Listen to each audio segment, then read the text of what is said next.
Basahin natin doon sa Jeremias,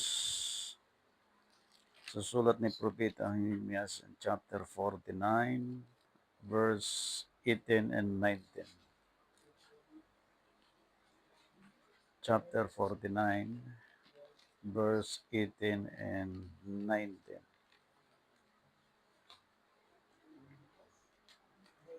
Kung paano ang mangyari sa Sodoma at Gomora at ang mga kalapit bayan niyaon. Sabi ng Panginoon, ngayon walang lalaki na tatahan doon, ni sinumang anak ng tao ay mangingibang bayan doon. 19. Narito, siya'y sasampa na parang leon mula sa kapalaluan ng Jordan laban sa matibay na tahanan, sapagkat bigla kong patatakbuhin siya mula roon, at ang napili ko siyang ilahal sa kanya sapagkat sino ang gaya ko at sinong nagtatakda sa akin ng panahon at sino ang pastor na nakatayo sa harap ko. Yan. Sa scripture po malinaw na ang paliwanag po ng Propeta Jeremias na ang binanggit niya po dito ay tungkol sa Sodoma at Gomora. At yung Sodoma at Gomora, yung bansang ito hanggang ngayon, hindi siya tinutubuan ng damo, mga punong kahoy. Katulad siya ng Hiroshima sa Japan na nung pinasabugan ng atomic bomb. Hanggang ngayon, hindi tinutubuan po ng puno ng mga damo.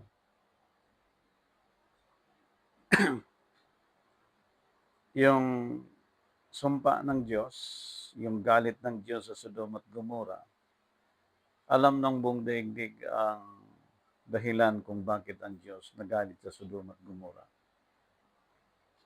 Ngayon, ipinakita ang kasunod na scripture, siya isasampa parang leon mula sa kapalaluan ng Jordan laban sa matibay na tahanan.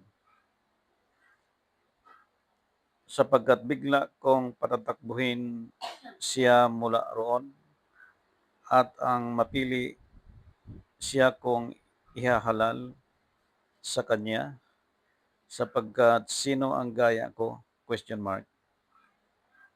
At sinong nagtatakda sa akin ng panahon?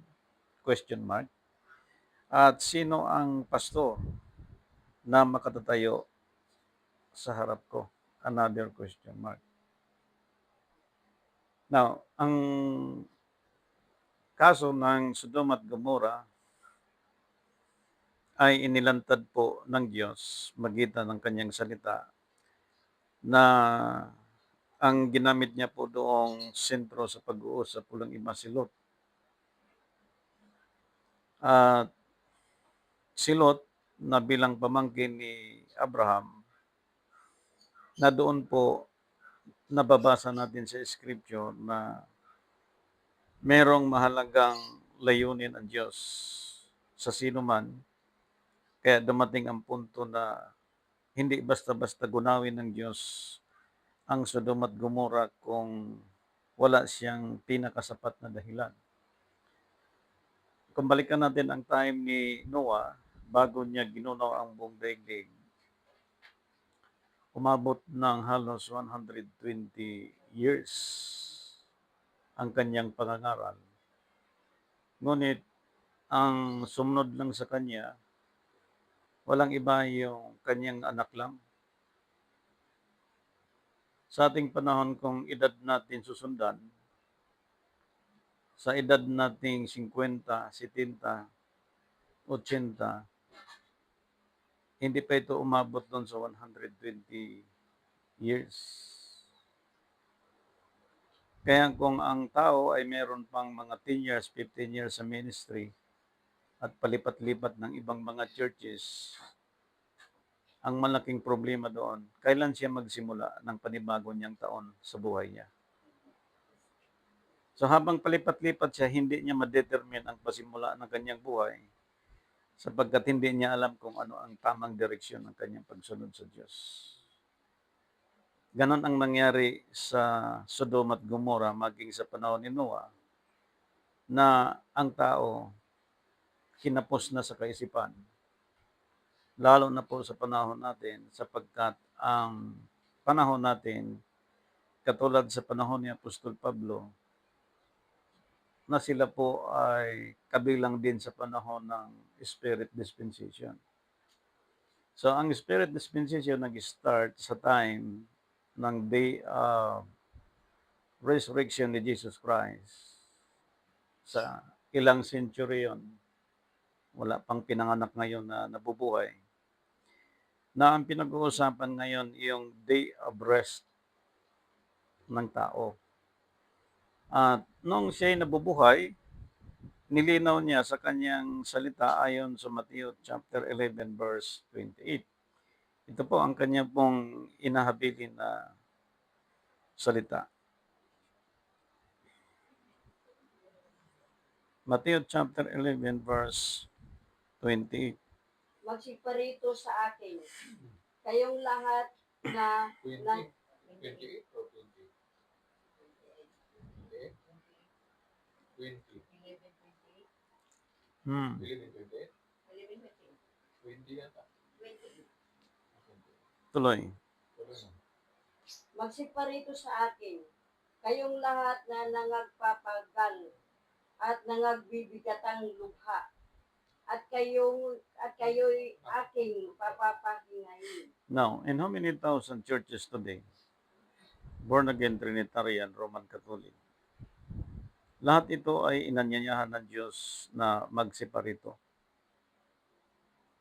Na lahat ng mga Christ believers, sa madaling sabi, na kapag sila ay pumaroon sa Panginoon, sa madaling sabi, magpa-convert sa Christianity, bibigyan sila ng kapahingahan mula sa Diyos. Kung babalikan natin ang time ni Christ sa physical na kalagayan, makikita natin after nung siya ay na-crucify, kinuha ang kanyang bangkay, hiningi kay Pilato ng isang taong mayaman upang doon ilibing niya sa kanyang libingan na gawa sa bato. At yung time ng kanya pong pagkalagot sa hininga, ayon sa Biblia, ay meron pong 9th hour. Na yung 9th hour na ito ay kumakatawan sa time natin ngayon sa 3 p.m. Ayon po doon sa paliwanag ni Apostol Lucas, na dali-dali nilang kinuha ang bangkay at nilagay sa libingan doon sa tinakda na kahilingan ng isang mayamang lalaki, Jose ang pangalan. At kailangan bago abutin ng hapon o pagdilim, kailangan po ang lahat ay nakauwi na sa bahay sapagkat ang oras na yon ay tinakdang Sabat ayon sa batas na pinairal mula pa sa una nating mga ninuno. At ang sabi din sa scripture, ito ang dapat bantayan sa mga nag-aaral sa salita ng Diyos. Sapagkat pag kinabukasan, pumaroon sila si Maria Magdalena, tiningnan ang libingan. Pag sinabing pag kinabukasan, after nung nalibing nung hapon na yon, sinarhan na yung libingan. Pag kinabukasan, halimbawa, anong doktrina mayroong pinairal sa ating kinagisnan, Biyernes pinatay, pag kinabukasan ngayon, pumunta sila at nakita nila ang bangkay, wala na. So kung titingnan mo, Biyernes pinatay, pag kinabukasan, Sabado. Sabado ng umaga. Ayon sa scripture, pag sinundan mo. Ngunit pag tiningnan mo sa 3 dispensation, na nilinaw ni Paul, the dispensation of time, which is the Spirit dispensation. Sa time natin, yung dispensation doon sa proclamation sa pagpasok ng bangkay at pagpunta nila sa libingan, makikita mo ang dispensation, hindi siya sa Spirit dispensation, kundi sa sonship dispensation. Sapagkat yung Father dispensation, ang pagpatay ni Moises ng kordero sa mga araw at buwan ay pinakita po doon. Ang celebration po yun ay Passover, na ipinakita din na ang katuparan ay si Jesus Christ. Itong bangkay na inilagay ngayon, na dineclare na Biyernes, na pag kinabukasan, pumunta sila sa libingan, paano napunta ng linggo? So, ibig sabihin, pag gumamit ka ng Matthew chapter 12, verse 40, na ang anak ng tao ay may 3 araw at 3 gabi. So, pag tinignan mo siya sa Father dispensation, hindi siya tumama doon sa itinakda ng dispensation of the Old Testament. Pag tinignan mo siya sa pag-aaral sa sonship dispensation, hindi din po siya tumama sapagkat sa sonship dispensation, pag kinabukasan ka agad pinuntahan. Ngunit pag tinignan mo siya sa Spirit dispensation, itong declaration na linggo na buhay si Kristo, ibig sabihin ang declaration ng kinagisnan natin, hindi siya nabilong sa Spirit dispensation. So paano lumakad? Unang tanong kaagad, paano lumakad ang tao ngayon sa katuwiran, sa kabanalan, at ma-receive niya ang total rest? Because we have two kinds of rest. Spiritual, number 1. Number 2 is physical. Kapag magkaroon ng rest ang spiritual, magkaroon ng rest ang physical, automatic yan magkakaroon siya ng spiritual peace. Kapag wala siyang spiritual peace, ibig sabihin, either ang body niya hindi nag-rest, ang spiritual niya din nag-rest, hindi siya magkakaroon ng spiritual peace. Magulo ang isip niya, magulo ang kanyang pakiramdam sa kanyang sarili. Kumbaga, hindi feeling well ang pakiramdam niya sa kanyang sarili. So, titingnan natin ang patunay sa atin pong pinag-aralan sapagkat itong spiritual peace na binigay ng Diyos, iba ito sa binibigay ng sanlibutan, sabi ng Scripture. Iba ang kapayapaan na binigay ng sanlibutan kaysa kapayapaang bigay ng Diyos. Ang allocation sa kanila, kayo pumarito at bibigyan ko kayo ng, okay, how many Christians in the whole universe? Sabihin na lang natin we have 92%. Ito bang 92%, nagkaroon kaya ito ng kapahingahan sa Diyos? Ito bang 92% ay meron bang pagtuturo base sa Scripture na itong pastor na ang sabi dito ni Propeta Jeremias, katulad ito ng ating Savior, na may ganong standing, na may ganong paninindigan, hindi lang sa sipag, hindi lang sa pagtsatsaga, kundi meron siyang panindigan kung paano niya sundin ang katulad ng ginawa ng ating Panginoon Kristo. Halimbawa, merong nanindigan sa Father dispensation. Kaya meron ngayong mga Hebrew believers, merong mga Hinduism, merong mga Judaism, na ang mga Jew or mga Israelita, mostly, ang kanilang practice, ang kanilang celebration ay nakadepende sa Old Testament time. At meron ding ibang mga grupo na hindi na rin nag-recognize sa New Testament time. At yung grupo naman na nag-recognize sa Old and New Testament, ang dalawang ito makikita natin sa time natin that we have 92%, example lang, Christian sa buong daigdig.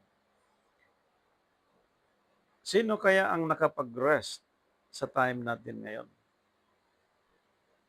Sa tinutukoy ng Matthew chapter 11 verse 28. Na ngayon po ang declaration, ang Saturday ay 7th day. 321 century from Saturday to Sunday. Anong meron sa Saturday? 7th day. That is a Jew practice. At kaya marami ngayong mga 7th day Adventist. Ang 7th day Adventist, biblical po yan. Ngunit yung day ng celebration ng ating mga kapatiran sa pananampalataya, hindi siya day na bigay ng Diyos sa Spirit dispensation na araw, kundi mga araw siya na binuo ng mga propesor, ng mga matatalino, na ito din ay mga tinuturing na mga Diyos-Diyosan o mga Diyos, mga importanteng tao na kabilang doon sa Roman Emperor. So, alam natin, mula Lunes hanggang Biyernes, hanggang Sabado, hanggang Linggo. At ang sentro na pinag-uusapan, yung Sabado ay 7th day. Yung Linggo ay first day of the week. Sa mga nag-aaral po, ang Friday, dineclare po na unang araw ng kamatayan ng Panginoon. Alam natin yun kung sino po ang nagtuturo sa doktrinang yan. At nabuhay siya ng Linggo. Pag binilang mo siya sa Spirit dispensation, like Ephesians chapter 1 verse 10 sa time ni Paul, pagdating ng dispensation of the Holy Spirit or dispensation of the Holy Spirit, yung dispensation natin, pag binilang mo yung 3 days and 3 nights, kahit grade 2, grade 3, alam ang competition kung ilang oras ang isang araw. Na ang isang araw, day, sabi ng Panginoon, merong 12 oras. Nagkahapon at nagkaumaga, na yung gabi ay meron din pong 12 oras. So merong 12 oras, pag itotal mo siya is 24 hours. Simple. Pag kinumpit mo siya na merong tatlong 24 hours, ang computation po niyan ay merong 72 hours. Ngayon, kung babalikan natin ang 1521 century doctrine, hindi totoo na namatay si Kristo ng Biyernes.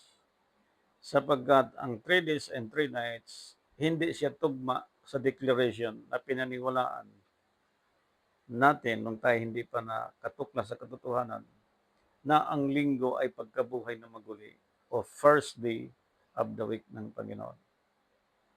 Ngayon, if there is any religious group na nag-rest ng Sabado, ng Linggo,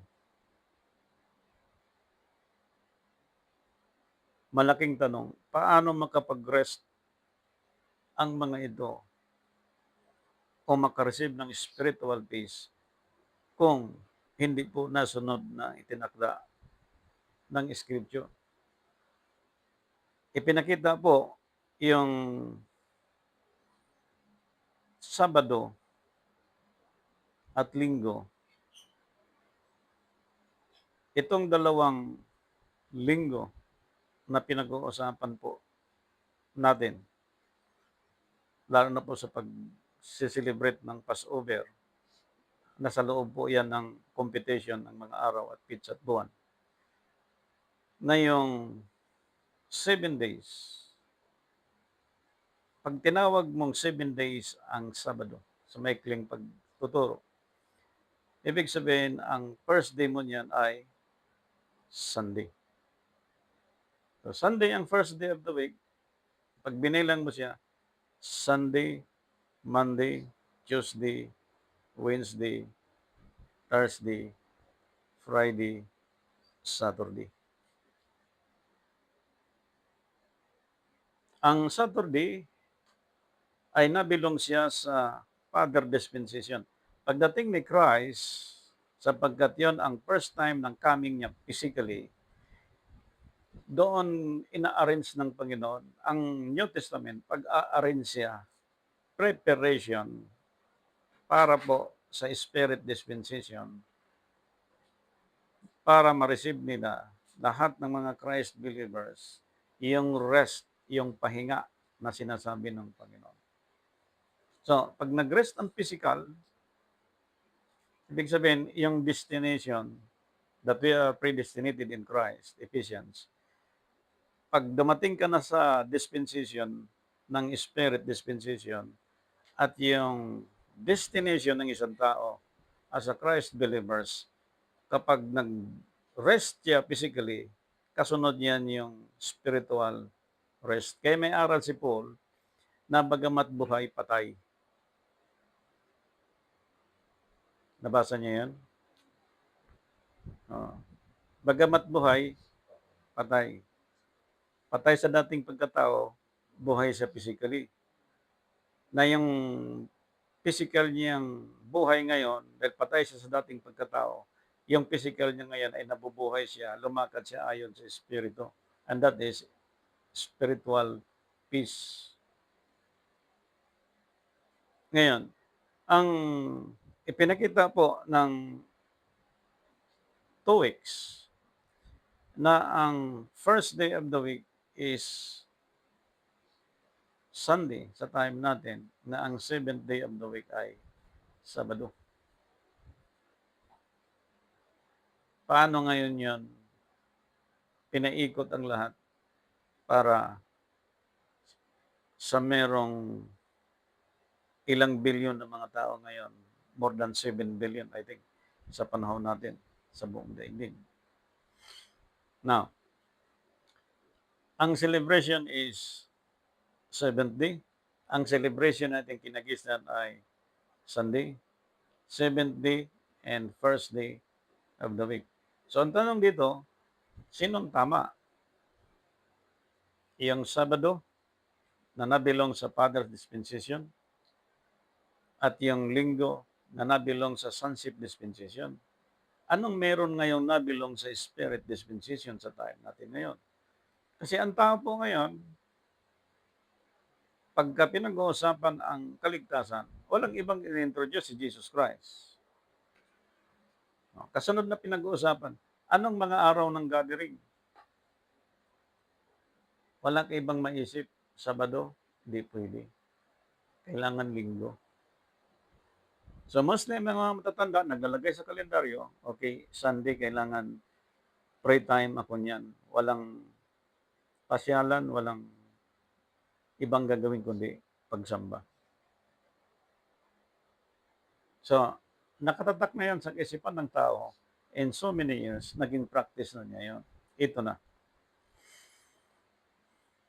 Pag tinignan mo ang implementation ng Saturday, which is 7th day, nag-start automatic yun sa Sunday.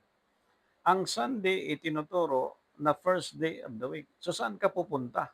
Nakaabang ngayon ang Saturday para sa Sunday. Nakaabang ang Sunday para sa Saturday. So, parang lambat po siya na wala kang magagawa sapagkat sa malalim na pag-aaral po, pati isusubo ng pagkain ng tao para mabuhay, makapag-aral ang mga anak, makapagbayad sa bayarin, guminhawa ka sa daigdig na ito. Yan ang reason kung bakit ang declaration ng Saturday at Sunday involved po ang spiritual and material. Kaya kanina, ipinakita na ng scripture, sinong pastor ang makatayo nito? Sapagkat after nung nagkasala si Adan at si Eva,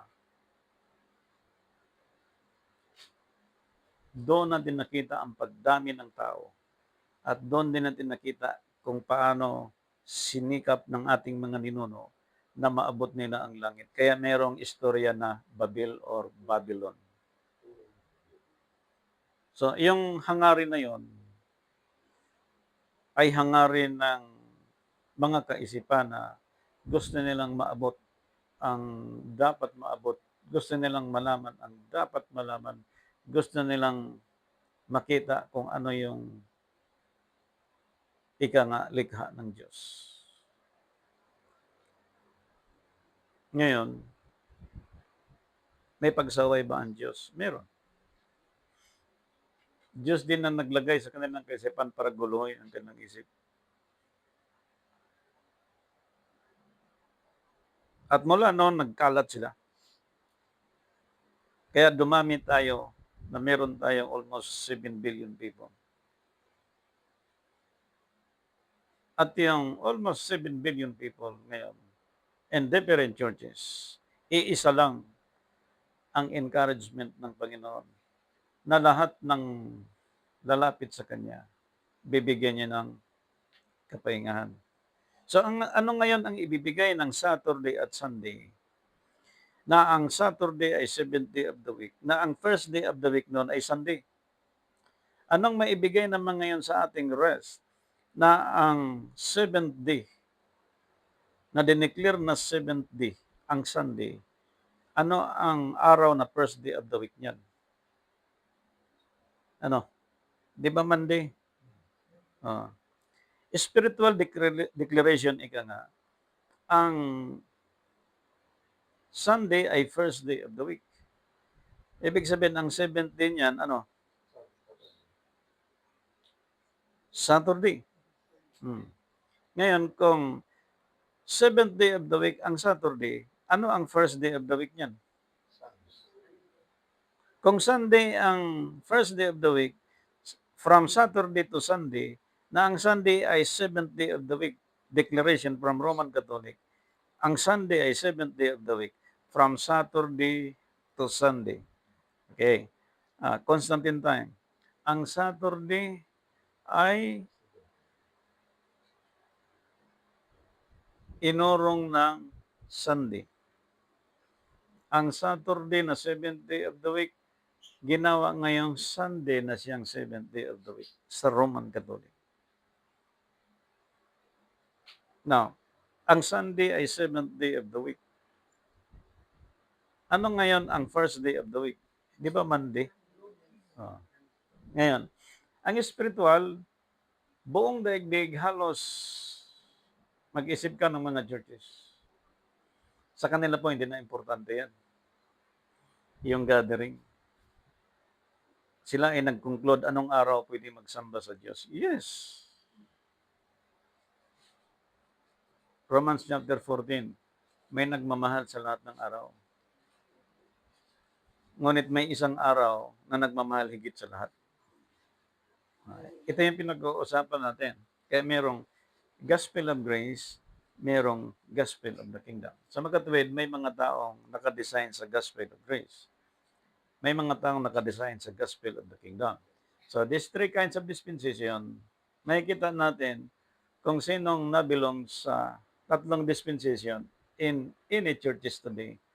Pero, hindi siya pwedeng ipangatwiran, o sige, kayo sa kingdom, kami sa grace.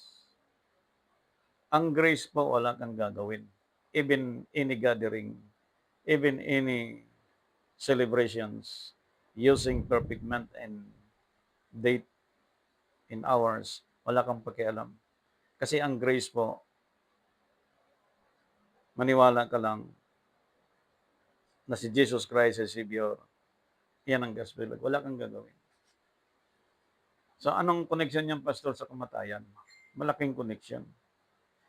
To enter the kingdom of God. Ibig sabihin yung full rest of God that must be physical, maranasan natin sa daigdig na ito. Sapagkat pagdating ng spiritual and physical rest, yung promise ng Diyos, marireceive mo. Ibig sabihin, ang tao, hindi pinag-uusapan pag matanda ka na, malapit ka nang mamatay. Hindi. Ang pinag-uusapan dito, yung meron kang accomplishment sa Diyos. Hindi pinag-uusapan dito na nakapagtapos ka ng 10 anak, nakatulong ka ng ganito kalaki, nakapagtayo ka ng ganito kalaki, nakapag-ipon ka ng ganito kalaki. Hindi pinag-uusapan 'yon. Ang pinag-uusapan as Christ believers that we need to rest, physical and spiritual. Anong accomplishment mo sa mundo? Nung siya ay nabubuhay, nung siya ay mura pa ang kanyang edad, hanggang sa pagtanda. Kasi ngayon, ang mga tao, pag tinanong mo, ilang taon ka na? 92. Uy, ang sagot ng ibang doktor, malapit ka na. Ilang taon na lang. Pero sa Panginoon, ang pinag-uusapan, ano ang naging accomplishment mo habang nabubuhay ka? Sapagkat yung naghikayat sa lahat ng tao, that I will give you rest, ito yung Savior. Ito yung Savior na nag-suffer para sa akin at sa inyo at sa lahat ng tao. Ito yung nag-redeem sa atin mula sa sumpa ng kasalanan, mula pa sa ating mga nino, ayon sa Malakias chapter 4 verse 7, na ang Savior natin ipinakita after His death, after 3 days and 3 nights, siya ay nabuhay na maguli. At pagkatapos noon, nagturo siya ng 40 days tungkol sa karyan ng Diyos. At nilinaw ng Hebrew chapter 12, He sat down the right throne of the Father. So, wala siyang pagtatalo, malinaw. He sat down the right throne of the Father. Doon nagkaroon ngayon ng implementation, yung Matthew chapter 11 verse 28. Sinalita niya sa sonship dispensation physically. Ang kaganapan yon sa spirit dispensation. Kaya may mga tao ngayon na naghahanap yung third book. Nasana yung third book ngayon? Kasi kung merong binanggit na first book and second book, Old and New Testament, yung sulat na sinasabi ni Paul, nasaan ngayon yung Biblia ngayon yan? Kaya po ngayon, maraming nag-interpret sa Bible na pag tiningnan mo, ganun kakapal din, pag binasa mo, may mga verses mula sa Biblia. Yung pala, hinango ng isang individual mula sa Biblia, sumulat at ginawa ding libro. Naging third book siya. Subalit, kung titingnan mo sa Spirit Dispensation ng third book na ito, ang sabi ng Panginoon, makikita mo sa pamamagitan ng kanilang gawa. Ibig sabihin, ang mga tao sa daigdig na ito na mayroong paniniwala sa seventh day and first day of the week, kapag hindi niya masundan ang tinakda ng Biblia, that I am the Lord of Sabbath, Lucas 6:5, Marcos chapter 2 verse 27, ginawa ang Sabat para sa tao. At ang sabi ng Hebrew chapter 4 verse 9, merong isang araw inilaan ng Diyos para sa kanyang bayan. So, kung titingnan mo, tapos na ang seventh day ng dispensation of the Father, yung Sabat under the law, na ginawa na po ng una nating mga ninuno. Pagdating ni Kristo, inarrange niya. Okay?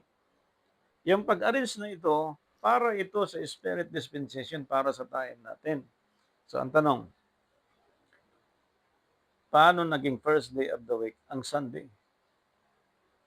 Paano naging first day update ang Friday?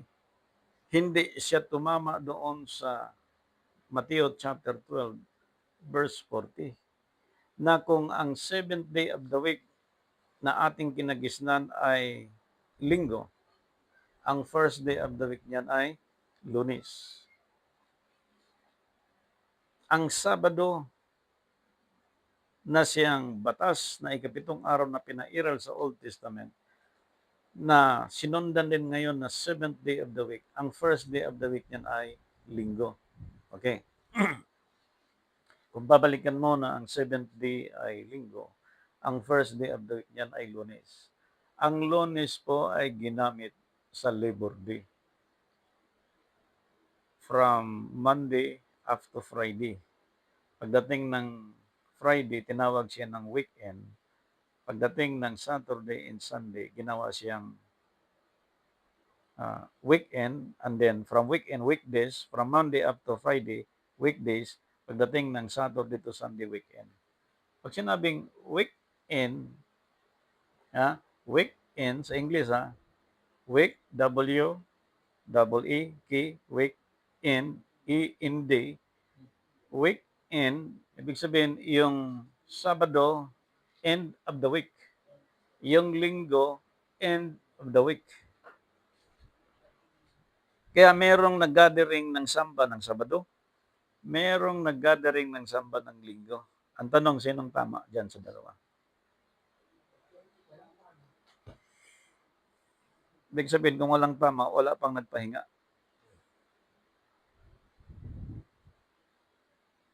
Kasi sa Bisaya, kapoy walang pahinga. Paliwanag ng Biblia, ang pag-aaral nakakapagod.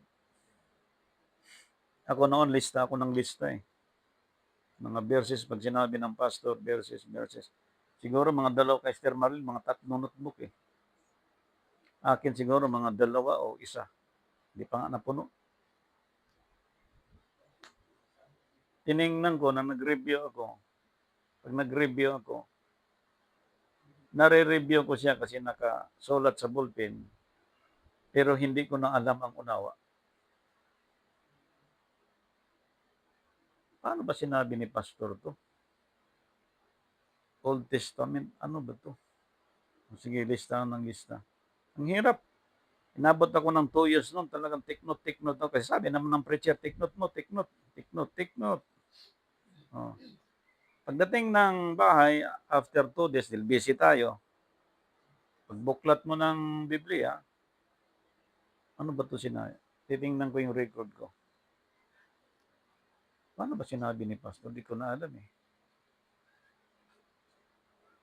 Di naman masama na mag-take note, pero ang higit natin kunin yung unawa doon sa paliwanag na yon. Dahil ang importante po sa Spirit Dispensation, yung unawa. Tulad ng pinag-uusapan natin, okay. Maraming mga nag-celebrate ng 7th day of the week, which is Sabado. Tinatanong ko, ito bang Sabado ay ugnayan? Anong ugnayan sa Sabado? Sa Sabat ni Kristo. Yan inatanong ko po.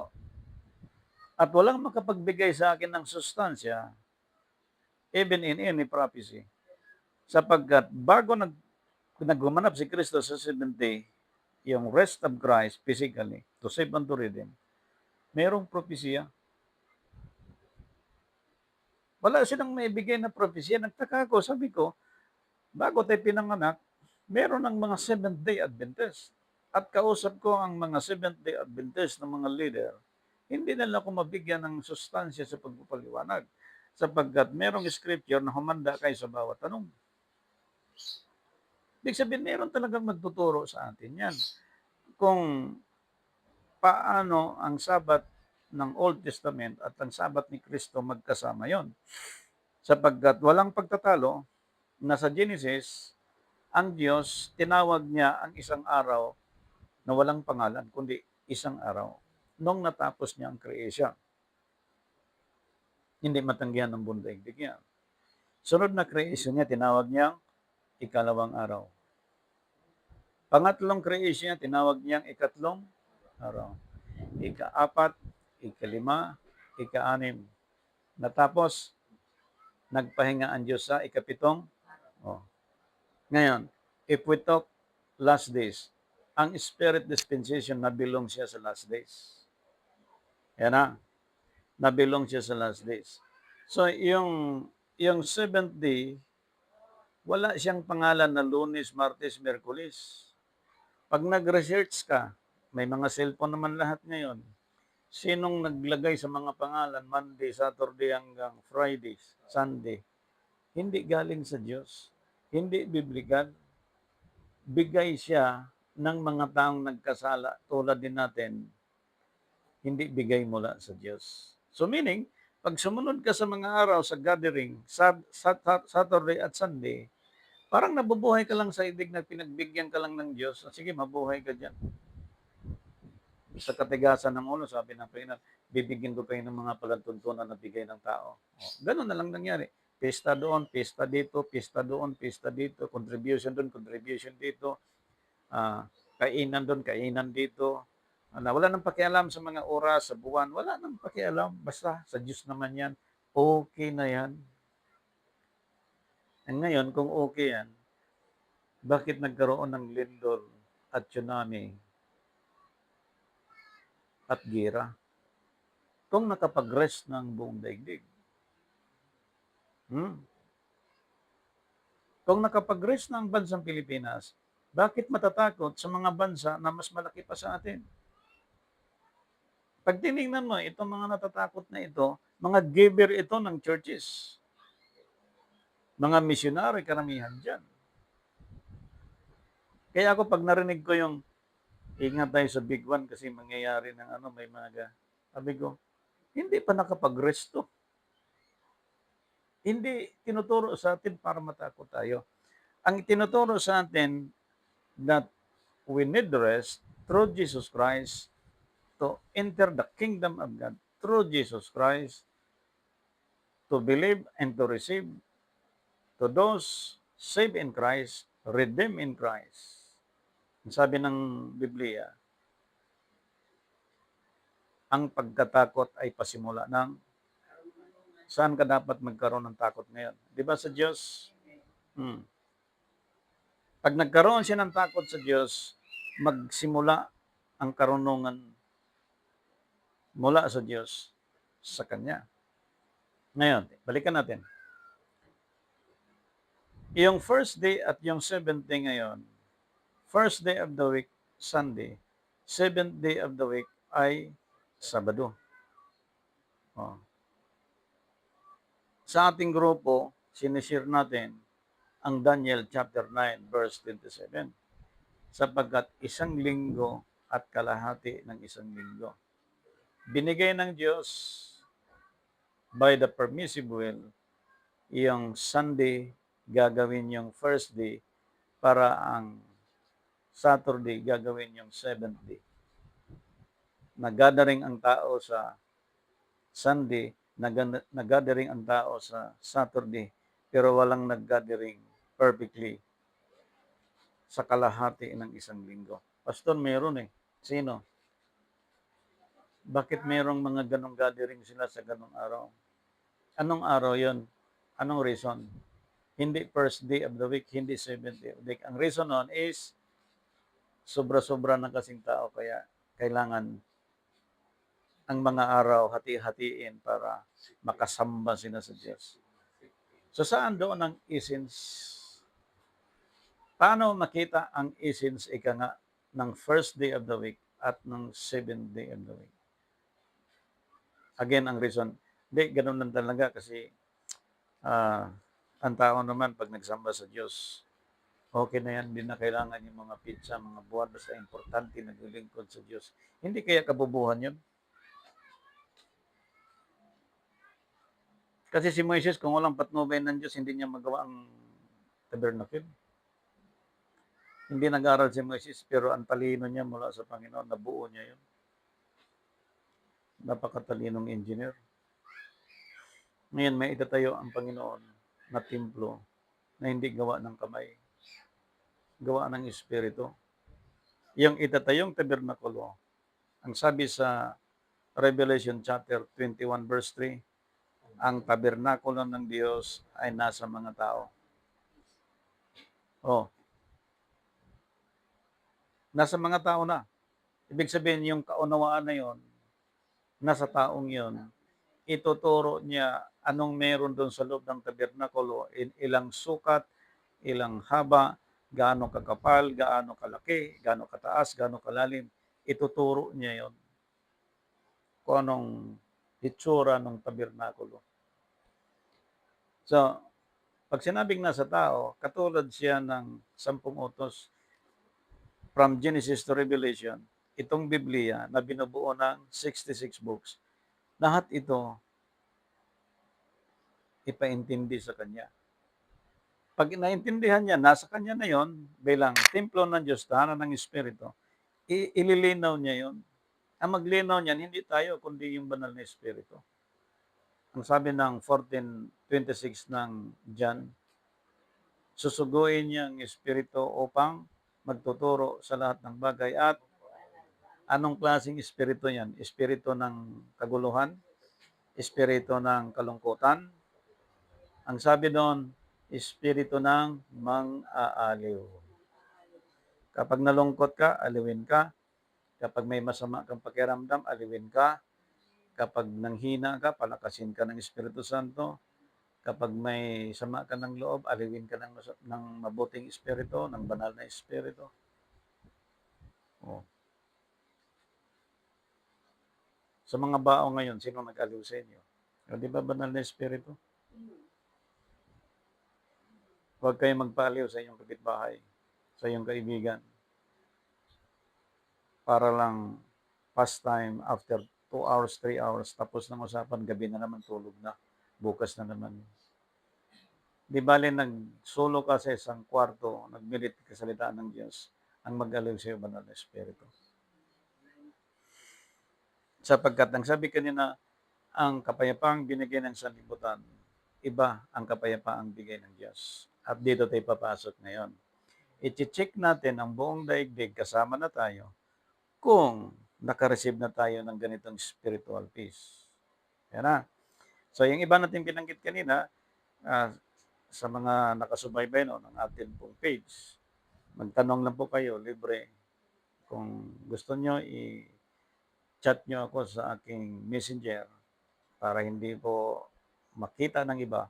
Mag-uusap tayo one-on-one na walang siraan na doktrina, kundi magtatanungan lang po tayo. Ibigay namin ang sustansya doon sa binanggit namin.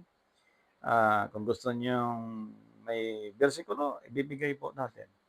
Ngayon, kung gusto niyo naman na bisitahin kayo sa inyong bahay, basta kaya lang pasukin ng aming Mercedes-Benz, papasukin natin. So, ang atin pong checking na gagawin ngayon, local, international, in every churches today. Kung sino ngayon ang tumanggap doon sa location, that I will give you rest. Now, let us start. Psalms chapter 4, verse 8. Sige.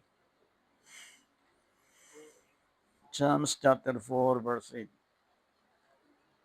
Check natin ang atin pong ugnayan sa Diyos at paglilingkod natin sa Diyos.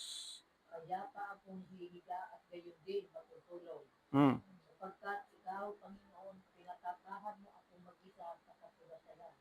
Hmm.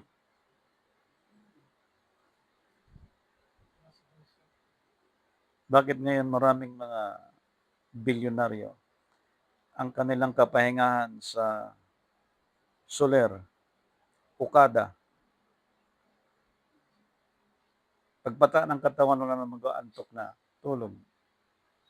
Sapagkat habang hindi pata ang kanyang katawan at nag-iisip, hindi makatulog. Ang daming iniisip, hindi makatulog. Sa kahilingan ni David, yan ang kahilingan niya. Dahil si David, nagkasala laban sa Diyos. Agree. Nung si David ay nag-repent sa kanyang pagkasala laban sa Diyos, nakita ni David ang suffering ng kanyang dinanas. Nung binalik sa kanya ng Panginoon yung presence, itong hiningi niya sa Panginoon. As a Gentile before, ito ang buhay natin noon. Kasala tayo, nagawa laban sa Diyos, sa ating kapwa. Ngayon, hiningi natin tawad sa Panginoon. Tayo nga naglingkod sa Diyos, maranasan natin. Ito ang ating hinahangad ngayon. Like nung pagsunod sa mga doctrine, mga gatherings, itong mga celebration, ito ba ay naangkop sa Biblia? Sapagkat sinabi ng Scripture, Galatians chapter 1 verse 8, ang hiwalay sa minturo ay takwil. So ang tanong, nasaan ang third book sa panahon natin na ang nahayag lang Old and New Testament? Ang third book, tayo ng sulat, sabi ni Paul. kayo ang aming sulat. Oh. Kung ang buong mundo sa iba't ibang mga churches ay may ganun ng sulat na pinaiiran,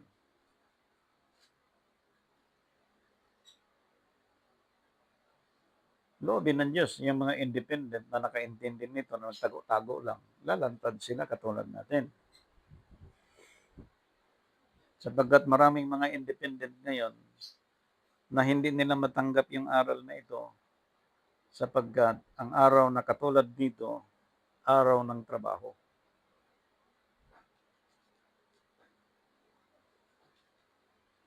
Na yung Sabado at Linggo sa weekly competition, inarrange ni Kristo, bago inarrange ni Kristo, meron ng propesya, Daniel chapter 9.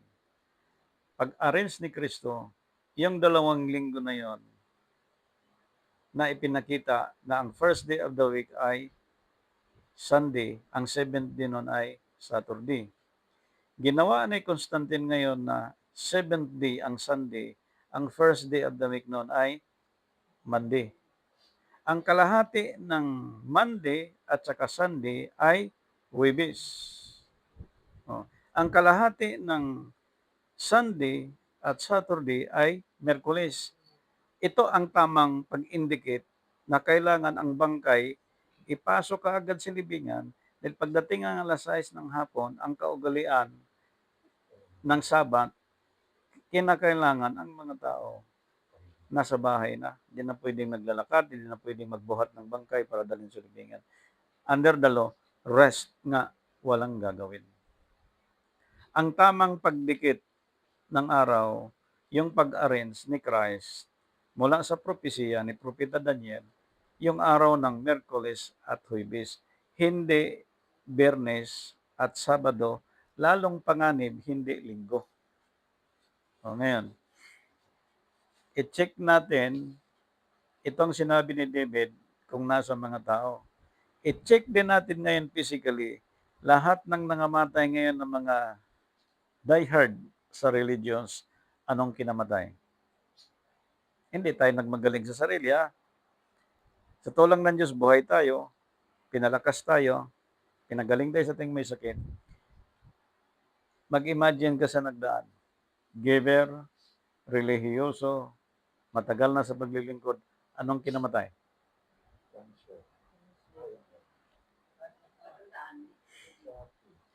Hmm?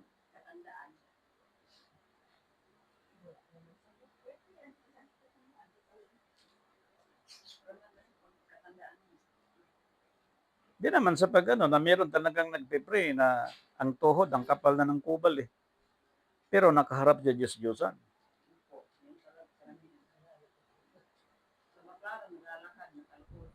Prayer paulit-ulit, hindi naman angkop doon sa tinakda ng Mateo chapter 6.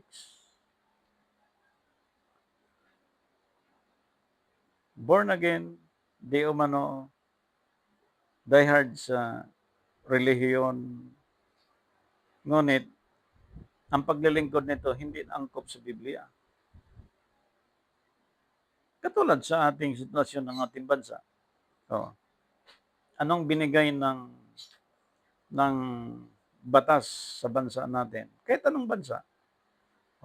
Ang bansa natin may binuong saligang batas. Kailan yun nabuo? Magmula pa noon yan. Ina rin sa time ng mga leader natin, 1987.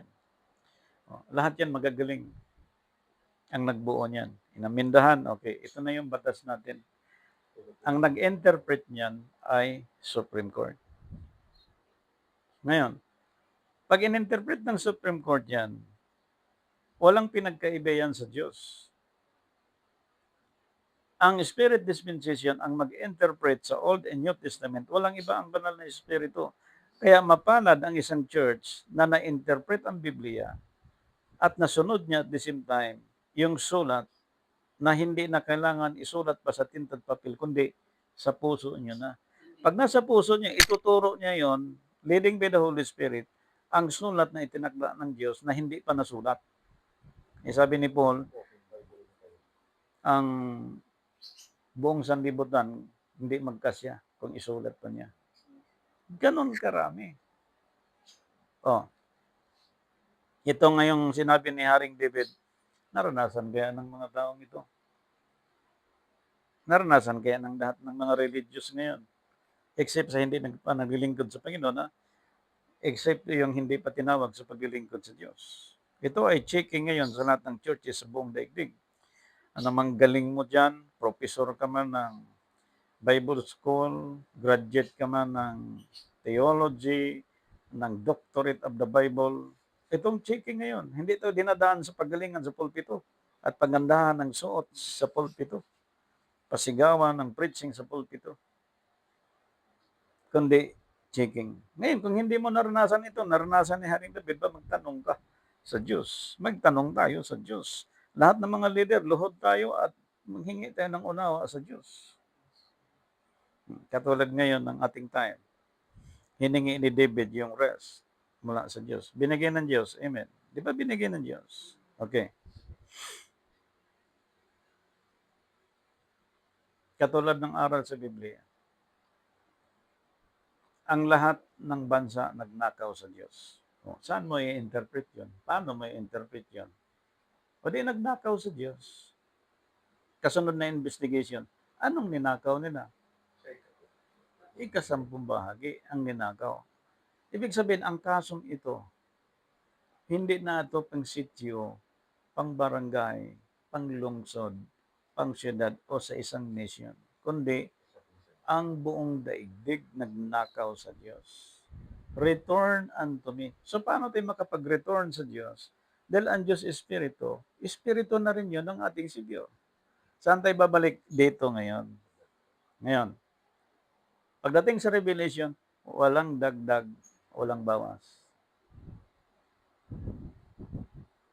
Pag sinabi mong, wala na yan, hindi na yan utos ng Diyos na magbibigay ng ikapo, babawasan mo.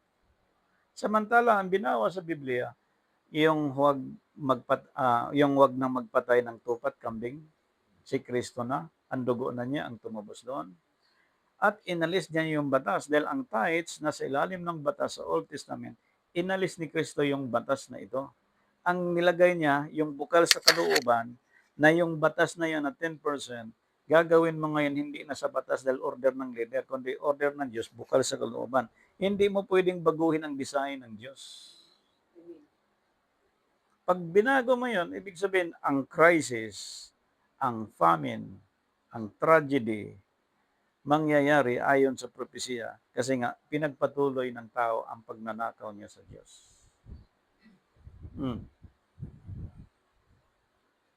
Walang ibang inasahan ng bansa natin sa ligang batas. As a religious group, ang inasahan natin ang Biblia na ang mag-interpret ng Biblia, walang iba ang banal na Espiritu. Ngayon, kapag ang pastor hindi lumakad ayon sa Espiritu, anong gagawin niya ngayon? Yan ang tanong ko. Pag ang pastor hindi lumalakad ayon sa Espiritu, ang membro kaya lalakad ba? Oh. May dalawang pastor pinakita sa Biblia, di ba? Ang pastor ni Abraham at pastor ni Lot. Nag-away sila, ang mga pastor. Siguro, ewan ko kung nagsuntukan. Wala naman sinabi na suntukan eh. Nag-away, basta sa away. Siguro nagkasagutan kasi ang tupa ng pastor ni Lot, parang nagkalo-halo na, nag-away-away na, parang nagkalimutan na, akin yun eh. Halo-halo na sa dami na. Di ito nangyari. Nakita ni Abraham na problema to. Di kinausap si Lot bilang kanyang pamangkin. Lot, mamili ka. Saan gusto mo? Doon, dito. Di tumingin si Lot ng lugar. Maring nakita ni Lot yung lugar na may mga puno, may mga makainan ng kanyang mga tupa. Ang natira kay Abraham yung lugar na batuhan. So kung ikaw ngayon materialistic, ang nasa isip mo, paano mabuhay ang aking mga hayop doon? Walang makainan. Nakuha natin ibig sabihin. Sa paglilingkod sa Diyos, pag inisip mo ng Sabado importante sa iyo, ang Linggo importante sa iyo para malaking koleksyon, ang mga pastor yan ni Lot. Ang mga pastor ngayon na mahilig sa conspiracy, sa buwatan, dayaan, lokohan, walang treasurer, walang auditor. Ang pastor ngayon, siya na yung auditor, siya na yung treasurer, siya na yung Lahat. board. Ang pastor na yon, yes, pero pastor ni Lot. Pastor na to, ah, puro hugot ng bulsa. Hugot ng bulsa. Mga kapatiran, kung anong problema, kung anong abot na makakaya, ito. Ang 10% namin, di na pinag-uusapan. Sobra-sobra na. Isipin niyo po, saan ka makakita ngayon? Sa tulong ng Diyos. Walang 10% pinag-uusapan. Hugot bulsa lahat. Halos sumubra na tayo sa 10%. Pero nabubuhay tayo, malakas tayo, magaling tayo, walang karamdaman. Saan ka maghanap nun? Kaya minsan nagpo-post yung isang kapatid, nasira ang kanyang makina dahil sa sobra sa daming tinahi. Meron mang blessing na yan, grabe na yan.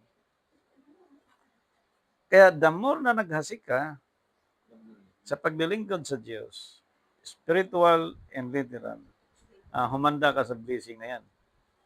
Kasi po, abundant blessing ibubuhos ng Diyos. Ngayon sabi ni David sa kanyang sulat, for it, Kaya pa akong higa at gayon ding matutulog wow, sapagkat ikaw, Panginoon, pinatatahan mo akong mag-isa at katiwasayan. ito sa Bisaya, kalami ini, yung bang I will both lay me down in peace and sleep, for thou, Lord, only makest me dwell in safety. Grabe, hallelujah. Mag-rock and roll man yun sa paligid mo. Ala, tulog ka, sarap ng higa. Hindi yung bukas paano yan, bukas sunod na araw paano yan, yung paano yan, yung ganito, paano yan. Bakit? Nasunod mo ba ang utos ng Diyos? Opo. Ay, bakit ka nagkaganyan? Ay, hindi eh. O, di may ka ng tawad sa Diyos. Huwag mo nang ulitin yan. Ganun lang. Di ba yung nangyari kay David, hindi niya inulit yon. Okay. Sometimes kasi nagkamali tayo. Pero, aral yon. Kumbaga sa English, lesson to learn. Okay, another one. New Testament. Lucas chapter 1, verse 78. At siya'y lalakad sa unahan ng kanyang mukha na may espiritu at kapangyarihan ni Elias. Wow. Upang papagbalikin loob ang mga puso ng mga ama sa mga anak ng mga matuwid upang ipaglaan ang Panginoon ng isang bayang nahahanda. Sipin niyo po, involved dito ang fivefold ministry. Ayan na. Karunungan. Ang apostol, exist na. Ang propeta, ganon din. Ang pastor, medyo pag-aralan pa natin. Ang teacher, medyo pag-aralan pa natin. Ang propeta, wala na, meron na eh. Okay. Ang meron ngayon sa atin is gift. Prophet, apostle, gift. Ngayon, ang pastor, nagpipiding. Nagpapakain ha. Ang tanong, ito bang pastor na ito kay Lot o kay Abraham? Okay. Kapag kay Abraham, Siyang pinakakain. kapag kay Abraham na pastor, ito ay believe first and you will see. Pero kapag pastor ni Lot, believe is to see is to believe. Bantayan niyo yan ha, mga kapatid, sa mga nakasubaybay sa atin. Ang pastor ni Lot, to see is to believe. ang pastor ni Abraham, believe first and you will see. Okay. Bahala na kayo doon kung sinong nabilong dyan. Itong teacher, itong mga tagapagturo, at itong evangelist, lahat yan ay makikita natin na kaloob pa rin mula sa Diyos. Pero ang magpapunction ngayon sa paliwanag ni Paul, ayon sa 1 Peter chapter 2, verse 25, na merong pastor at bishop. Yan na. Merong pastor at bishop. Babalik kayo sa pastor. So ang posisyon ng pastor is to feed